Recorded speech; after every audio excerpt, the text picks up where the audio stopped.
సినీ కార్మికుల సమ్మె క్లైమాక్స్ కి చేరుకుందా? రేపటితో కార్మికుల ఆందోళనకు ఎండ్ కార్డ్ పడ్డట్టేనా? రేపు ఫిలిం ఛాంబర్లో కీలక సమావేశం జరగనుంది. నిర్మాతల మండలితో ఫెడరేషన్ సభ్యులు రేపు మధ్యాహ్నం 3 గంటలకి భేటీ కానున్నారు. కోఆర్డినేషన్ కమిటీ చైర్మన్ వీరశంకర్ ఆధ్వర్యంలో ఈ చర్చలు జరగనున్నాయి. ఈ చర్చలతో కార్మికుల సమస్యలు, వేతనాల పెంపుకు వంటి డిమాండ్లని న్యాయం జరుగుతుందని భావిస్తున్నట్టు ఫెడరేషన్ అధ్యక్షుడు అనిల్ వల్లభనేని తెలిపారు. చిన్న నిర్మాతలు వర్కింగ్ కండిషన్స్ పై కూడా చర్చలుంటాయని ఫెడరేషన్ అధ్యక్షులు చెప్పారు. ఇక ఇదే అంశంపై మరింత సమాచారం అనిల్ వల్లభనేనితో మా ప్రతినిధి Venkat face to face.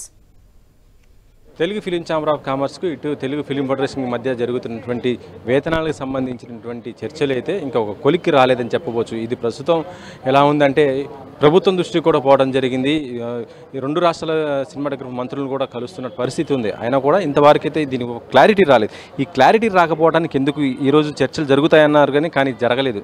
Sir, ముందుగా అనిల్ గారు చెప్పండి, ఎందుకు ఈరోజు చర్చలు జరగకపోవడానికి మెయిన్ కారణం ఏంటి అసలుకి? తెలియదండి మాకు. మేము కూడా వారి కోసమనే చెప్పి అందరం కూడా ఫెడరేషన్లో వెయిట్ చేస్తూ ఉన్నాము పిలుస్తారని. కానీ అంతిమంగా మేమే ఫోన్ చేసిన తర్వాత ఒక లెటర్ పంపించమన్నారు.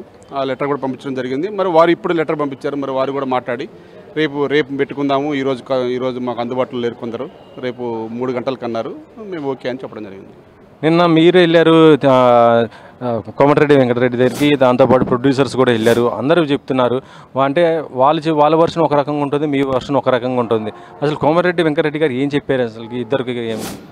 ఇప్పుడు వారు ఏం చెప్పారో మాకు తెలియదండి. మేము వెళ్ళిన తర్వాత మా సమస్యలు కూడా అడిగి తెలుసుకున్నారు పూర్తిగా. అసలు ఇండస్ట్రీలో ఈ 11 యూనియన్లు ఏంటి, 3 యూనియన్లు ఏంటి, అసలు ఎందుకు వాళ్ళకి పెంచనన్నారని చెప్పేసి అన్ని వివరంగా అడిగారు. అన్ని వివరాలు చెప్పిన తర్వాత కార్మికులకు న్యాయం జరగాల్సిన దాంట్లో కంపల్సరీ జరగాలి, కార్మికులకు వేతనాలు పెంచాలి. ఆ పెంచే క్రమంలో రేపు ఛాంబర్లో వెళ్ళి మాట్లాడండి, రేపే ఫైనల్ చేయండి అని చెప్పారు. మేము ఈరోజు వెయిట్ చేసాం. అటు గవర్నమెంట్ వారు పెద్దలు చెప్పారు కాబట్టి వెంటనే ఈరోజు పిలుస్తారనుకున్నాం. మరి ఇంతవరకు పిలవలేదు. మరి ఏదైనా రేపు పిలుస్తున్నారు కాబట్టి రేపు చర్చలు ఫలిస్తాయని ఆశిస్తున్నాం. అంటే రేపు జరగబోయే 3 గంటలకు జరగబోయే సమావేశం కూడా కోఆర్డినేషన్ కమిటీకి, దాంతోపాటు కోఆర్డినేషన్ కమిటీ అంటే మొన్న మీరు సమావేశం 11 మంది యూనియన్లకు సంబంధించి, వాళ్ళతో పాటు ప్రొడ్యూసర్కి సంబంధించి కదా. అంటే అక్కడ ఏం సమావేశాలకు ఏమి వస్తుంది చర్చ? అది మరి వారు ఇక మా వేతనాల గురించే రావాలి చర్చ, ఇంకంతకు మించి వేరేది ఏం లేదు.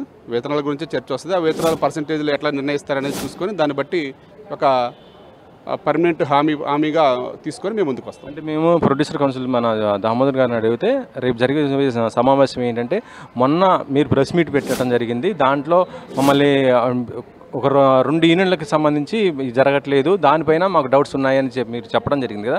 దానిపైన మేము మాట్లాడతామని వాళ్ళు చెప్తున్నారు. దానికి మీకు ఒక క్లారిటీ ఇస్తానని వాళ్ళు చెప్తున్నారు.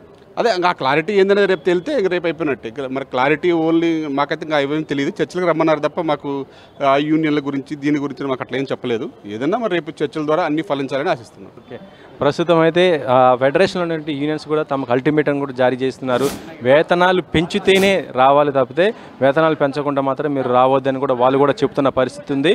మరి రేపు మధ్యాహ్నం 3 గంటలకు జరగబోతున్నటువంటి సమావేశము కీలకంగా మారబోతుంది. ఇటు ఫిలిం ఛాంబరు, ఫిలిం ఫెడరేషన్ కలిసి సంయుక్తంగా దీని ఒక ప్రాబ్లం సొల్యూషన్కి తీసుకొస్తారా, లేకపోతే మళ్ళీ ఎటువంటి లిటిగేషన్స్ ఏమైనా పెట్టే అవకాశం ఉందా ఏంటి అనేది కూడా రేపైతే క్లారిటీ అయితే వచ్చే అవకాశం అయితే ఉంది. కెమెరామెన్ పాషాతో వెంకట్, 10 TV.